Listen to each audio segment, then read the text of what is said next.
Well, the European Union is in absolute chaos. You see it in the front pages today here in Brexit Britain.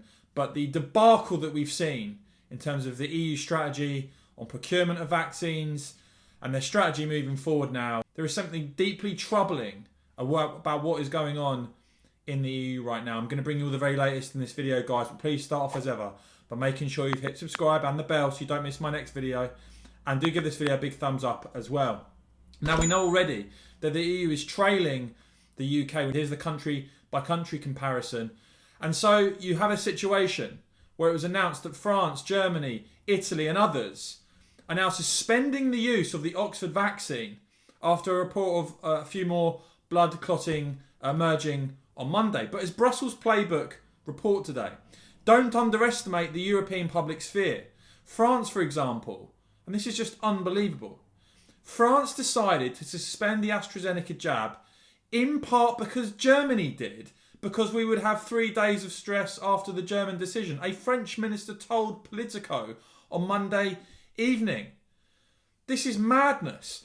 Look at what's been said today. The European Union's medicines regulator said there is no indication that the AstraZeneca Oxford vaccine is the cause of reported blood clots. But it gets worse, I'm afraid. Because as Reuters report today, the decision by Germany, France and Italy to suspend the Oxford vaccine shots is a political one. The Director General of Italy's Medicines Authority, AIFA, said on Tuesday. And of course, there's huge outrage over this. Just look, for instance, in Germany, where, as I reported yesterday, Angela Merkel's party have just seen some of their worst ever election results. Merkel's government, the Telegraph report, at war over AstraZeneca disaster as the vaccine chaos deepens. Her main coalition parties, the SPD, publicly condemning the decision to suspend the vaccine as a U-turn, suggesting the government has no clear policies. One senior SPD politician going further, describing the move as a disaster and calling on the health minister to resign. The opposition Free Democrat Party calling for an inquiry and saying that Merkel's government had unnecessarily endangered human lives. It does not get any more serious than what we are seeing right now. And Elisabeth Motet in the Telegraph writes, Merkel and Macron are paying the price for vaccine failure. Across Europe, she says, the consequences of being left dismally behind the race to roll out the vaccine are being seen in the polls.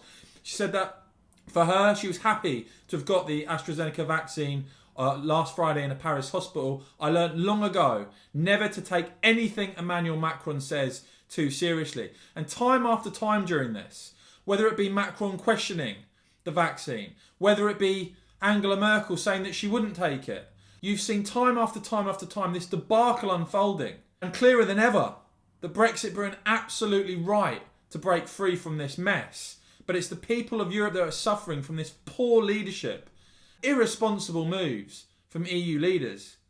As Dan Hodges comments, the British government's decision to pursue a successful independent vaccine licensing and procurement strategy has embarrassed the EU politically. That's what lies at the heart of all of this. If Remainers want to try and deny that, fine, but they're not helping their cause. Just think about this as well. Mark Wallace notes, it's mind-boggling that 10 days after blocking the export of 250,000 AstraZeneca doses to Australia, which would like to receive and use them, Italy is now refusing to use the AstraZeneca doses it has. As I said earlier, their medicines regulator, the head of that, saying this is a political decision, the suspension. Ian Dale asks a very good question as well. Ian Dale, here's the question which I'd like an answer. Pfizer has reported 25 cases of blood clotting and 11 million vaccinations. AstraZeneca have reported 28 cases and 10 million. What is the logic of suspending one without the other? That's a question they won't answer. I think Nigel Farage, as he does a lot of the time, sums this up pretty well. These idiots in Europe are putting their dislike of the UK above the health of their people by suspending the AstraZeneca vaccine. Voters will not like it. The populist wave is coming. Look, guys, what we are seeing now, the decisions that we are seeing now, some of the comments that we've seen from the top EU leaders are frankly disgraceful. They're irresponsible.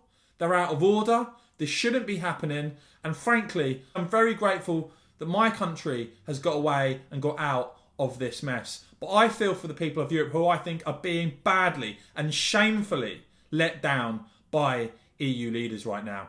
Let me know what you make of all of this down in the comments below, guys. And as ever, if you've enjoyed this report, if you have found it helpful and informative, please give this video a big thumbs up. And if you want to support my channel, do hit the join button down below to become a member.